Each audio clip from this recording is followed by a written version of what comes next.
और आज है हमारी एनिवर्सरी, तो हैप्पी एनिवर्सरी आपको भी। और अभी हम लोग जा रहे हैं कहाँ?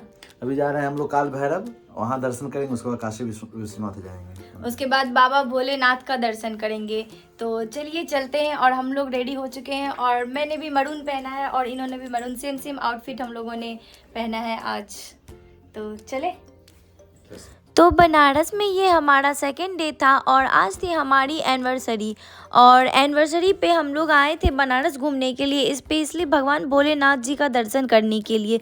तो आज का ये डे हम लोगों ने सेलेक्ट किया। फर्स्ट डे हम लोग कहीं और घूमे और सेकेंड डे हम लोगों ने सेलेक्ट किया था कि भगवान भोलेनाथ का दर्शन करेंगे, क्योंकि उस दिन हमारी एनिवर्सरी थी। तो एनिवर्सरी के दिन हम लोग सुबह सुबह रेडी होके निकल चुके थे अपने होटल से और यहाँ पर हम लोग आके पहुँच चुके थे काल भैरव जी का दर्शन करने के लिए, क्योंकि बोला जाता है कि भगवान भोलेनाथ के दर्शन करने से पहले काल भैरव जी का दर्शन किया जाता है, क्योंकि काल भैरव जी को भगवान भोलेनाथ का कोतवाल कहा जाता है। इसलिए हमें पहले उनकी परमिशन लेनी होती है, मीन्स उनके दर्शन करने होते हैं, उसके बाद ही हम भोलेनाथ का दर्शन कर सकते हैं।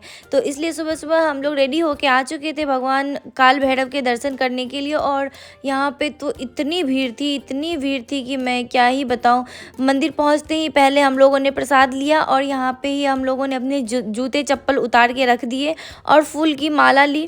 फिर उसके बाद हम लोग चल पड़े मंदिर की तरफ और भीड़ भी काफ़ी ज़्यादा थी और लाइन तो मुझे लग रहा था कि अब ख़त्म होगा। बहुत लंबी लाइन लगी हुई थी काल भैरव मंदिर में। मीन्स मैं बताऊँ तो अप्रॉक्स 500 मीटर के अप्रॉक्स लाइन लगी हुई थी लंबी। लगभग आधा घंटा वेट करने के बाद हमारा नंबर आगे आ ही चुका था और फिर हम लोगों ने भगवान काल भैरव के दर्शन कर लिए।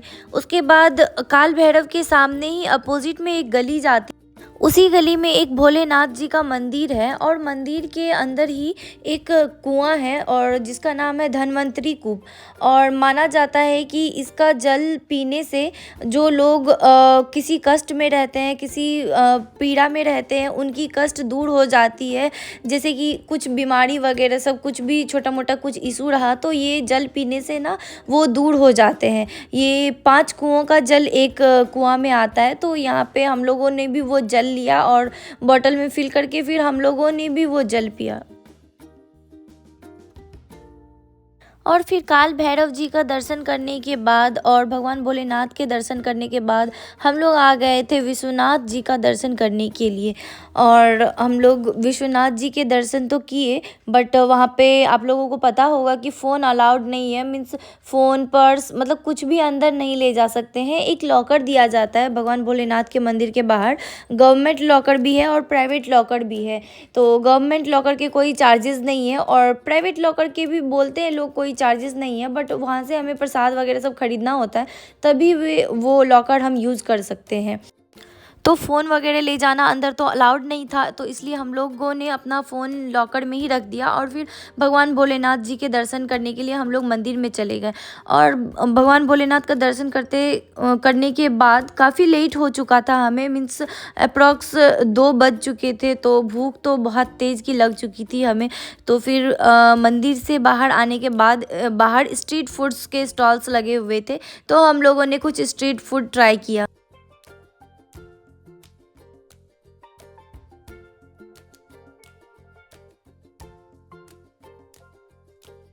तो इतना कुछ होने के बाद हम लोग आ चुके थे गेट नंबर 1 पे।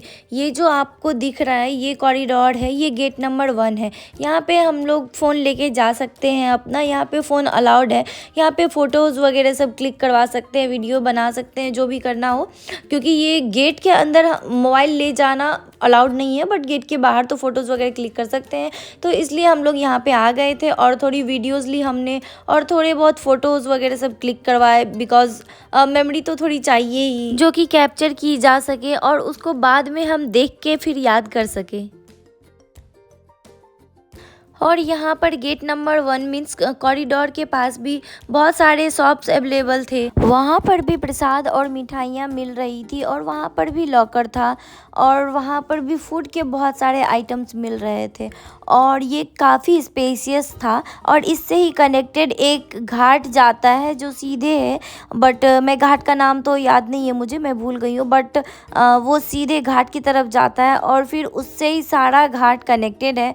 फिर बोट से तो सारा घाट हमने घूमा ही था, तो हम लोगों के पास आज टाइम था तो हम लोगों ने सोचा कि चलो पैदल भी थोड़ा घाट घूम लिया जाए।